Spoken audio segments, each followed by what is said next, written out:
नमस्कार दोस्तों। डेट तो देखो आज की 6 मई 2024 है। स्वागत है आपका एडिटोरियल डिस्कशन में।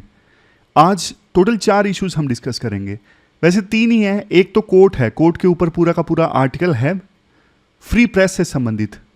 गांधी का कोर्ट है और उस पर पूरा आर्टिकल है, तो आज हमारा कोर्ट भी हो जाएगा, आर्टिकल उसी के साथ हो जाएगा। बाकी 3 आर्टिकल्स कौन कौन से हम डिस्कस करेंगे। सबसे पहले इंडियन डिफेंस यूनिवर्सिटी को ऑपरेशनलाइज करने से संबंधित एक इमोशनल इंटेलिजेंस से संबंधित आर्टिकल है, और एक आर्टिकल इंडियन एक्सप्रेस का रामनाथ कोविंद का इलेक्शंस की टाइमिंग से संबंधित है। इतनी गर्मी में मत इलेक्शन करवाओ भाई, पूर्व राष्ट्रपति रामनाथ कोविंद सजेस्ट करते हैं। तो आगे हम डिस्कशन स्टार्ट करें। ये छोटी सी वीडियो देखो, 2 मिनट की वीडियो है।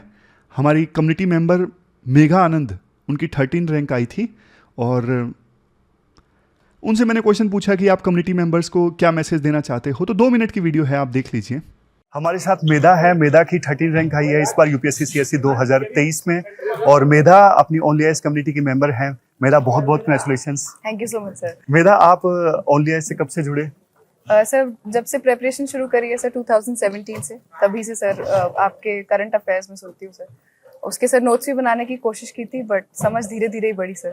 नोट्स नहीं बना, फिर कैसे आपने बेस्ट यूटिलाइज किया एडिटोरियल्स को? सर जैसे अभी किसी और ने भी मेंशन किया कि स्क्रीनशॉट की पावर, तो एक तो सर वो तरीका था सर, प्लस जो मेन जो चीज़ें होती थी जो मुझे लगता था कि ज़रूरी है सर, वो मैं नोट डाउन कर लेती थी एक जगह पर सर। और ये जो मैसेज है मैं शेयर करना चाहूँगा। मंडे को जो हम एडिटोरियल डिस्कस करेंगे, तो आप क्या कहना चाहोगे कम्युनिटी मेंबर्स को? सर मेरा एक तो ये कहना है कि जो आप इतने रिलीजियसली कर रहे हैं वो बच्चों को और रिलीजियसली करना चाहिए, क्योंकि उनका फ्यूचर स्टेक पे है। आप उनके लिए इतनी मेहनत कर रहे हैं, वो थोड़ा एक्स्ट्रा एफर्ट तो पुट ऑन कर ही सकते हैं सर। दूसरा मेरा ये कहना रहेगा कि आप मॉक टेस्ट ज़रूर सॉल्व करें, स्पेसिफिकली प्रीलिम्स के लिए, क्योंकि वही एक तरीका है जिससे आप अपनी तैयारी को गेज कर सकते हैं। जितने आप मॉक टेस्ट लगाएंगे आपकी समझ उतनी बढ़ेगी। सर के जितने भी नोट्स हैं उनको आप रिवाइज करिए, टेस्ट पढ़िए, प्रहार पढ़िए। अगर आपको लगता है कि आपने बेसिक नोट्स नहीं बनाए हैं किसी टॉपिक के, तो आप उसके प्रहार ले सकते हैं और गो थ्रू कर सकते हैं। आपको एक्चुअली उसमें सारे पॉइंट्स मिल जाएंगे सर। यही मैसेज रहेगा, और अच्छे से सब करें और ज़्यादा स्ट्रेस ना लें सर, यही। और लास्ट में एक चीज़ मैं बता दूं, मेधा की जर्नी बहुत ज़्यादा इंस्पिरेशनल रही है। 2019 में उनकी 300 में रैंक आई, उन्होंने सर्विस ज्वाइन की IITS, लेकिन बाद में लगातार कंसिस्टेंटली वो लगी रही, एग्ज़ाम देती रही, और फाइनली इस बार उनका 13 रैंक आया है। अगेन बहुत बहुत congratulations Medha. Thank you so much sir, thank you so much sir. आपके एफर्ट के बिना मेरा भी एफर्ट कम रह जाता, और सर सृजन में भी जो आपने एफर्ट में हेल्प की सर, उससे भी बहुत फायदा हुआ सर। आंसर राइटिंग में मेंस की sir. Thank you so much. Thank you very much. इसके बाद नेक्स्ट आर्टिकल हमारे देश में इंडियन डिफेंस यूनिवर्सिटी को ऑपरेशनलाइज करने से संबंधित है। सिलेबस की बात करें तो सिलेबस में GS पेपर 3 में इस टॉपिक से आप आर्टिकल को रिलेट कर सकते हो। देखो, हमारे पड़ोसी देश पाकिस्तान में ना 2 डिफेंस यूनिवर्सिटीज इस्टेब्लिश हो चुकी हैं। हमारा दूसरा बड़ा दुश्मन देश चाइना ने 3 डिफेंस यूनिवर्सिटीज को इस्टेब्लिश कर लिया है। बल्कि देखो, ऑस्ट्रेलिया का एक थिंक टैंक है, ऑस्ट्रेलियन स्ट्रेटेजिक पॉलिसी इंस्टीट्यूट। इस ऑस्ट्रेलियन थिंक टैंक का तो ये मानना है चाइना में ना 60 से ज़्यादा ऐसी यूनिवर्सिटीज़ हैं जिनके मिलिट्री और सिक्योरिटी लिंक्स हैं। लेकिन देखो, अफसोस की बात ये है, इंडिया में ना अभी तक कोई भी डिफेंस यूनिवर्सिटी नहीं है। देखो, एक चीज़ हमने यूक्रेन वार में देखा, हमने वेस्ट एशिया में जो वार हुए उनमें देखा, वार का जो नेचर है ना अब काफ़ी इवोल्व हो चुका है। ड्रोन का इस्तेमाल काफ़ी ज़्यादा होता है, इंफॉर्मेशनल वारफेयर की इंपॉर्टेंस काफ़ी ज़्यादा बढ़ गई है, लेटेस्ट टेक्नोलॉजीज़ का इस्तेमाल हो रहा है। तो देखो, इन सब चीज़ों में ना स्ट्रेटेजिक थिंकिंग के लिए डिफेंस यूनिवर्सिटी का होना बहुत ज़रूरी है। वैसे देखो, हमारे देश में ना आपको ना ज़बरदस्त इंस्टीट्यूशंस मिलेंगे मिलिट्री से संबंधित। जैसे देखो, NDA का कॉलेज आपको मिलेगा देहरादून में, IMA है, ऐसे बहुत सारे कॉलेजेस आपको मिलेंगे जो अलग अलग आर्म्ड फोर्सेस से संबंधित हैं, जैसे आर्मी, नेवी और एयरफोर्स। लेकिन कोई ना बिल्कुल इंटीग्रेटेड डिफेंस यूनिवर्सिटी नहीं है, और ये इस्टेब्लिश करना देखो इसलिए ज़रूरी है क्योंकि बहुत सारे फ़ायदे हैं। अब जैसे देखो, आजकल ना वार स्टार्ट हो जाता है ना, या फिर ह्यूमैनिटेरियन ऑपरेशंस भी चलाने पड़ते हैं, तो ना जो सिविल ऑफिसर्स होते हैं उनको मिलिट्री ऑफिसर्स के साथ मिल के कोऑर्डिनेट करना होता है, मिल के काम करना होता है। और ना सिर्फ देखो सिविलियन ऑफिसर के साथ में, बल्कि देखो इवन कोऑर्डिनेशन की कमी तो आर्मी, नेवी और एयरफोर्स के ऑफिसर्स के बीच में भी देखने को मिलती है। इसका एग्जाम्पल दिया जाता है राइटर के बाद कारगिल युद्ध। कारगिल कन्फ्लिक्ट जब स्टार्ट हुआ ना, शुरुआती दौर में, इनिशियल फेस में एयरफोर्स और आर्मी के बीच में कोऑर्डिनेशन नहीं था। बाद में कोऑर्डिनेशन हो गया था, लेकिन इनिशियल फेस में कोऑर्डिनेशन नहीं था। अब तो देखो वार अगर होता है तो मल्टी डिसिप्लिनरी अप्रोच की आवश्यकता है ही है। मतलब अकेली एक आर्म्ड फोर्स नहीं लड़ने जाएगी, कोऑर्डिनेशन तो होना ही चाहिए, जॉइंट एफर्ट की आवश्यकता होती है। इसके अलावा देखो युद्ध के मायने अब बदल गए हैं। जैसे मैंने आपको शुरुआत में बताया, वो अगर दुश्मन देश आपके ऊपर अटैक करता है ना, तो वो उसका अटैक भी मल्टी डिसिप्लिनरी होता है। जैसे चाइना ने अटैक किया किसी दूसरे देश के ऊपर, वो साइबर अटैक भी करेगा, इंफॉर्मेशनल वारफेयर भी करेगा, साइकोलॉजिकल वारफेयर भी करेगा, लेटेस्ट टेक्नोलॉजीज का भी इस्तेमाल करेगा, और उस देश के अंदर जो इंसर्जेंट्स हैं उनको भी सपोर्ट करेगा ताकि इंटरनल स्टेबिलिटी को बिगाड़ा जा सके। तो कई सारे डायमेंशंस में वार आज के समय में चलता है।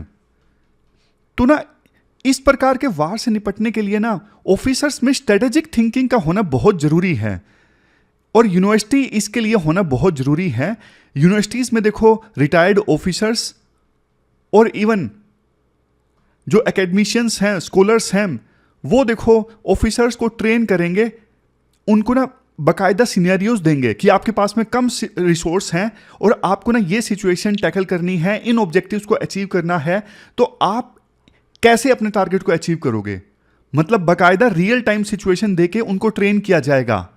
और देखो जो ऑफिसर्स हैं, जब उनको ना बैकग्राउंड नहीं पता होगा कि पास्ट में कैसे युद्ध जीते गए हैं, कब कब साइकोलॉजी जो है, मोराल जो है डाउन किया जा सकता है दुश्मन देश की फोर्सेस का, अगर किसी इंसर्जेंसी से निपटना है मान लीजिए, तो पास्ट में अगर ऑफिसर को पता होगा कि इंसर्जेंसी कैसे डाई डाउन होती है, फिर से इमर्ज होके आती है, तो आपको नहीं लगता कि जो ऑफिसर्स हैं वो ज़्यादा बेहतर ढंग से सिचुएशन को संभाल सकते हैं।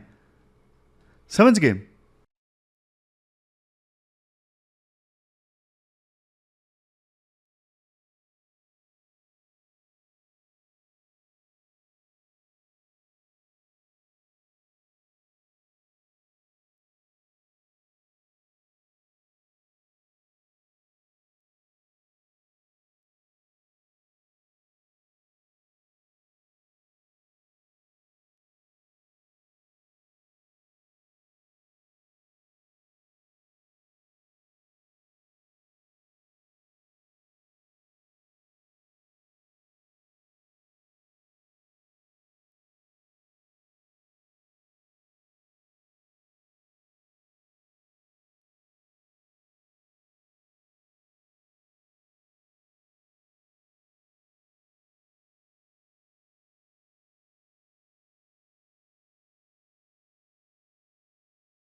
इसके बाद next article freedom of press से संबंधित है।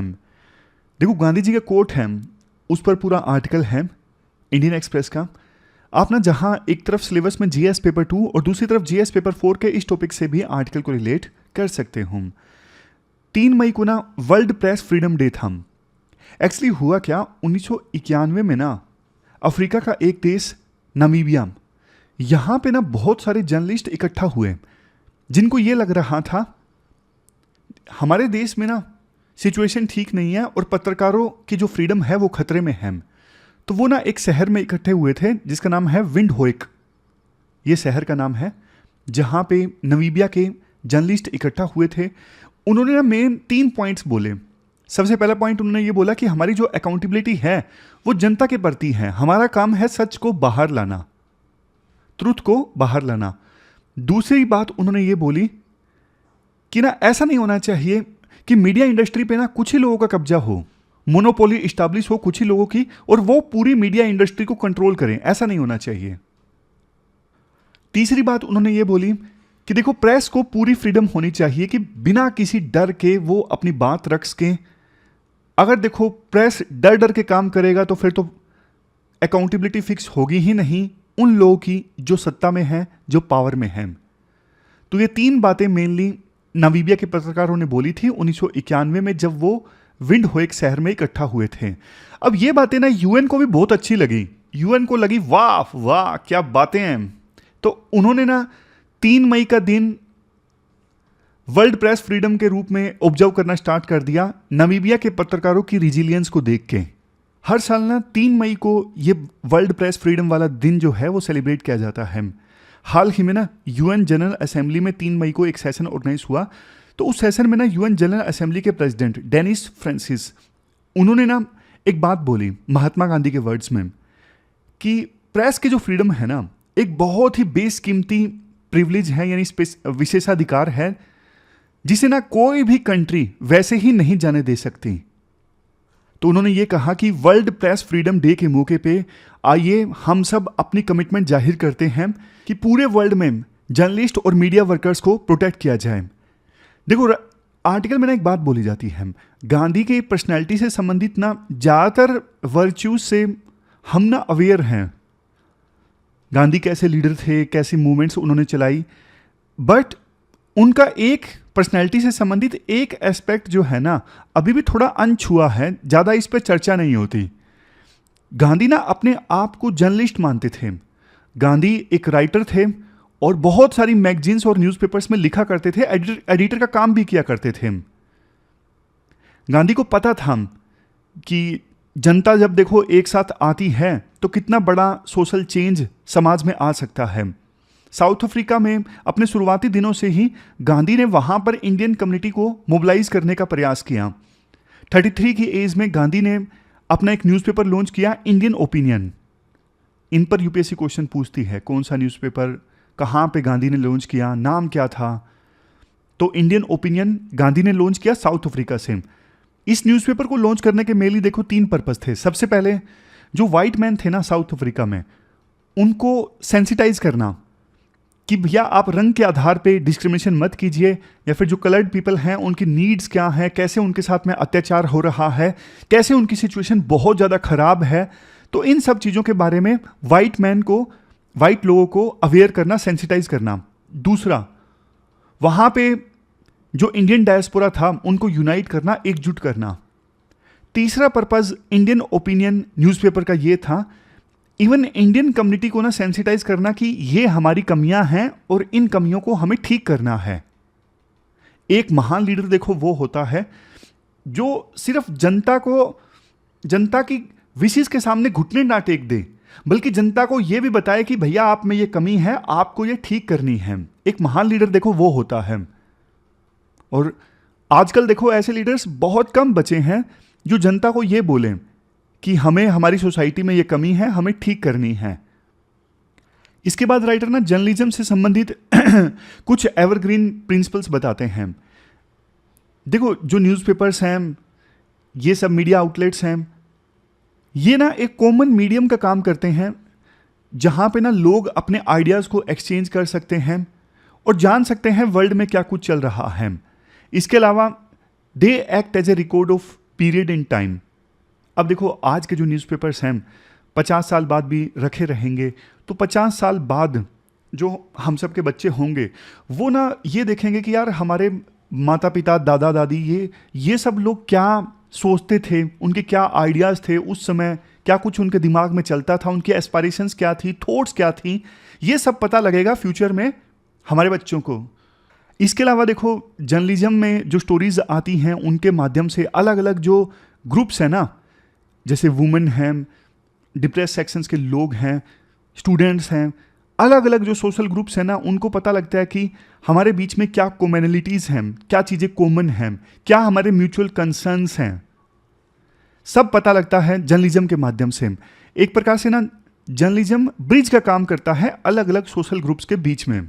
जैसे हिंदू मुस्लिम हैं, दोनों कम्युनिटीज़ को ना एक दूसरे के बारे में अवेयर करना, जो डिफरेंसेस हैं उनको कम करने की कोशिश करना, जो मिथ हैं उन्हें एड्रेस करने की कोशिश करना। हिंदू कम्युनिटी के लोगों के मन में बहुत सारे मिथ होंगे मुस्लिम कम्युनिटी के लोगों के बारे में, और मुस्लिम कम्युनिटी के लोगों में बहुत सारे मिथ होंगे हिंदू कम्युनिटी के बारे में।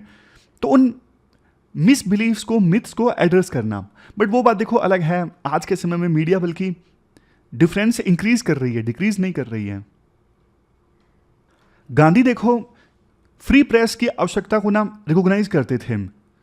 मतलब एक बार ना 1912 में अपने इंडियन ओपिनियन न्यूज़पेपर में ना उन्होंने ये लिखा, एडवर्टाइजमेंट्स पब्लिश करने की जो प्रैक्टिस है ना इसको डिसकंटिन्यू कर दिया जाए। देखो वैसे तो एडवर्टाइजमेंट्स की आवश्यकता होती है न्यूज़पेपर्स को, लेकिन एडवर्टाइजमेंट्स लेके ना फिर न्यूज़पेपर्स के ऊपर ना दबाव आ जाता है जिसने एडवर्टाइजमेंट दी है उसके इंटरेस्ट को सर्व करने का। जैसे आज के समय में देखो जो पार्टी एडवर्टाइजमेंट देगी, फॉर एग्जांपल कांग्रेस पार्टी ने किसी न्यूज़ चैनल या फिर न्यूज़पेपर को ज़्यादा एडवर्टाइजमेंट्स दी, तो जाहिर तौर पे वो जो न्यूज़पेपर या चैनल है कांग्रेस के पक्ष में न्यूज़ दिखाएगा। उसी प्रकार से सरकार से अगर किसी न्यूज़पेपर को ज़्यादा एडवर्टाइजमेंट्स मिलती है तो वो देखो रूलिंग पार्टी यानी बीजेपी को सपोर्ट करेगा। गांधी कहते थे एडवर्टाइजमेंट्स देखो उन लोगों के द्वारा इंसर्ट की जाती हैं जिनमें धैर्य नहीं है, वो इम्पेशेंट हैं अमीर होने के लिए और अपने राइवल्स से आगे निकलने के लिए। गांधी की अपनी सोच थी। उस समय तो देखो मास कम्युनिकेशन के इतने ज़्यादा सोर्स नहीं थे ना, तो न्यूज़पेपर्स ही एक बड़ा जरिया था लोगों तक पहुंचने का।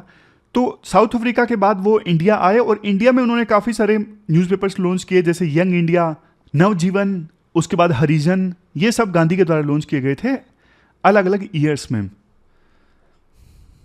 देखो राइटर ना इस बात से इत्तेफाक रखते हैं कि फ्री प्रेस ना हमेशा परफेक्ट नहीं हो सकती।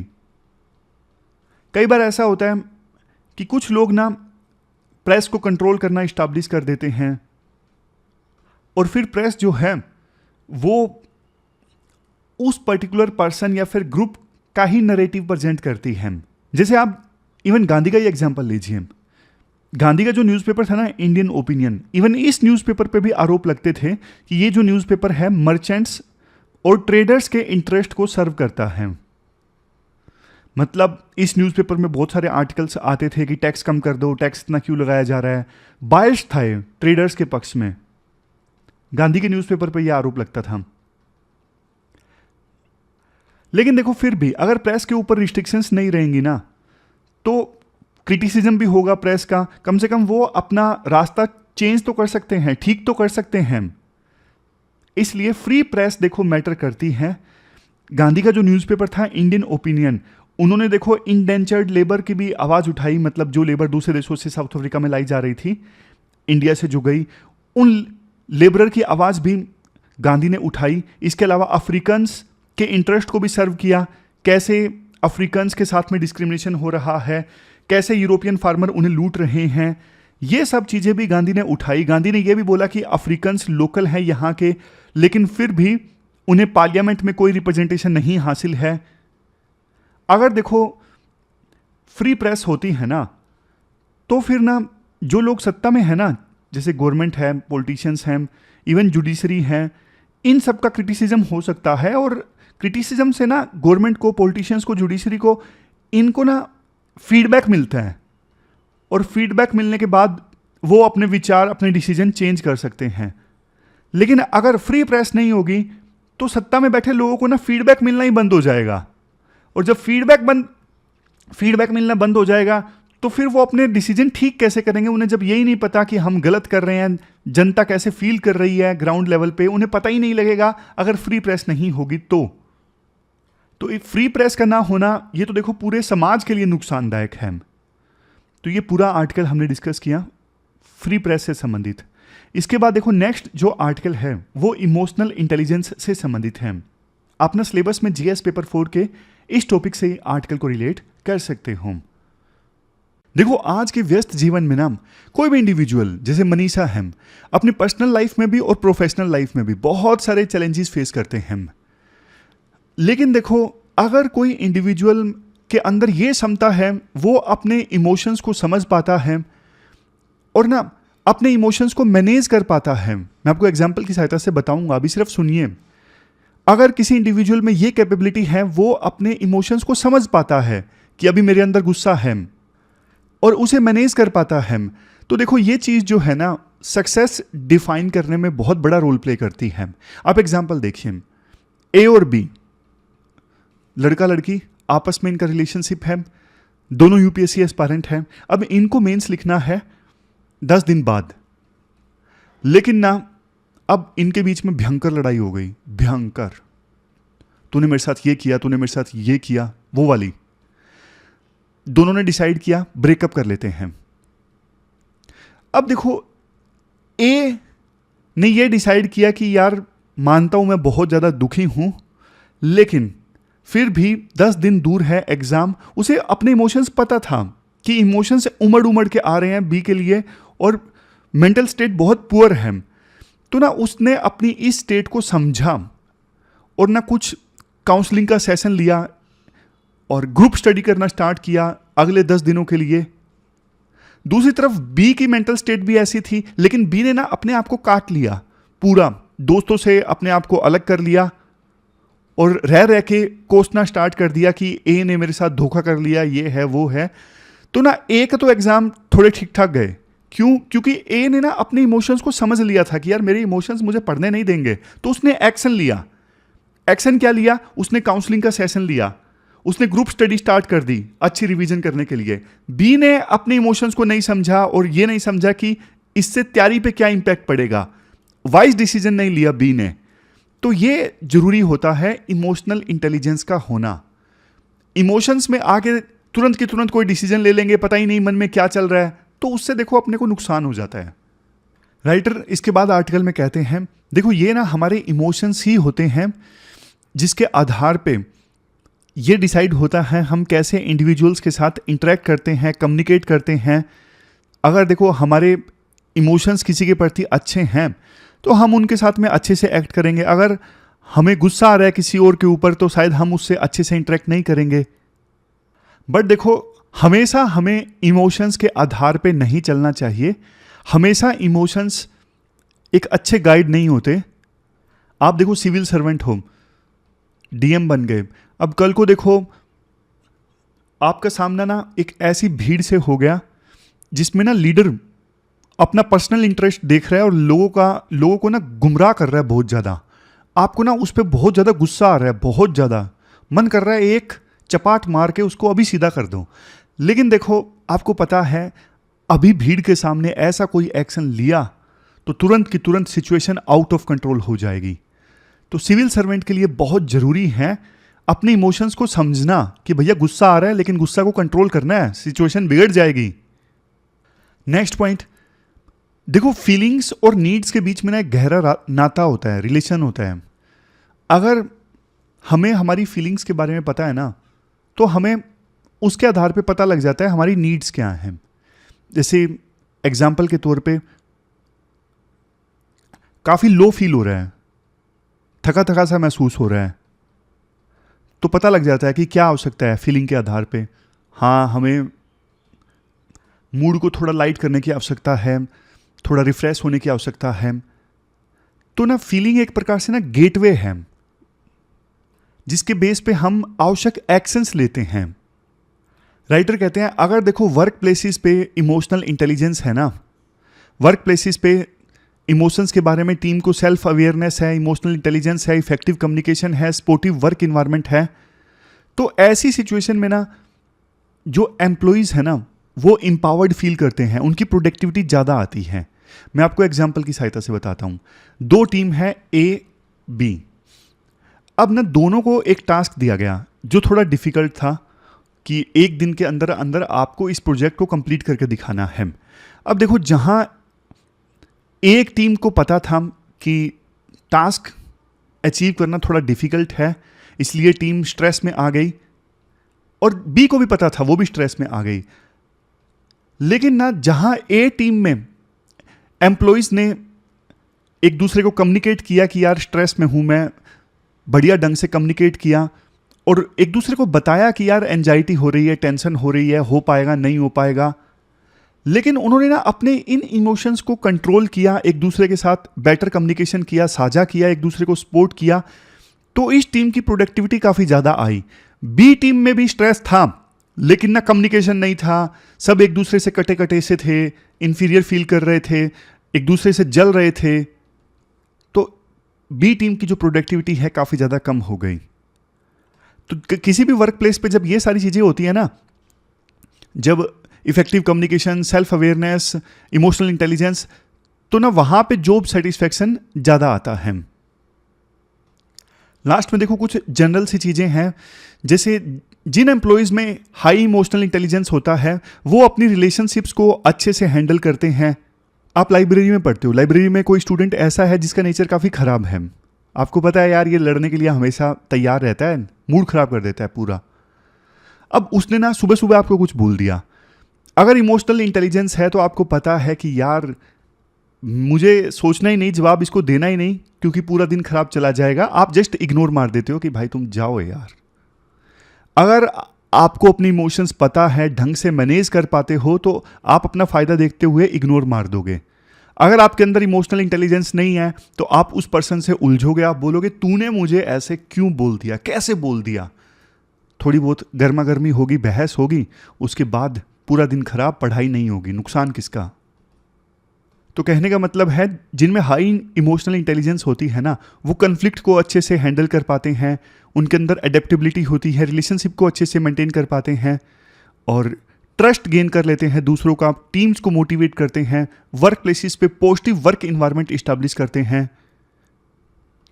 इमोशनल इंटेलिजेंस संबंधित आवश्यकताओं को समझते हुए बड़ी बड़ी कंपनीज आपने देखा होगा अपनी एम्प्लॉयज़ को सपोर्ट करने के लिए मेंटल हेल्थ संबंधित सेशंस चलवाते हैं, वेलनेस प्रोग्राम्स चलाते हैं, काउंसलिंग सर्विसेज प्रोवाइड करते हैं। तो ये पूरा आर्टिकल हमने डिस्कस किया इमोशनल इंटेलिजेंस से संबंधित। इसके बाद देखो नेक्स्ट आर्टिकल हमारे पूर्व राष्ट्रपति रामनाथ कोविंद ने लिखा है। इतना बहुत ज़्यादा इंपॉर्टेंट आर्टिकल नहीं है, आप जीएस पेपर सेकंड के इस टॉपिक से आर्टिकल को रिलेट कर सकते हो। आर्टिकल में ना मेन पॉइंट यही है कि इलेक्शंस को ना बेटर वेदर कंडीशंस में कंडक्ट किया जाए। अभी ना इलेक्शंस चल रहे हैं हमारे देश में और 96.88 CR लोग जो हैं 97 करोड़ मान लीजिए, वो वोट देने के लिए एलिजिबल हैं। डेमोक्रेसी में देखो हर एक वोट की इंपॉर्टेंस है। भारत दुनिया की सबसे बड़ी डेमोक्रेसी है।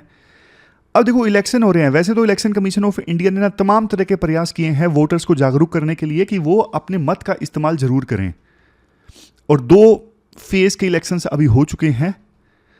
इतना खराब वोटिंग परसेंटेज भी नहीं रहा है और गर्मियों को देखते हुए ये काफ़ी ठीक ठाक वोटिंग परसेंटेज रहा है अभी तक।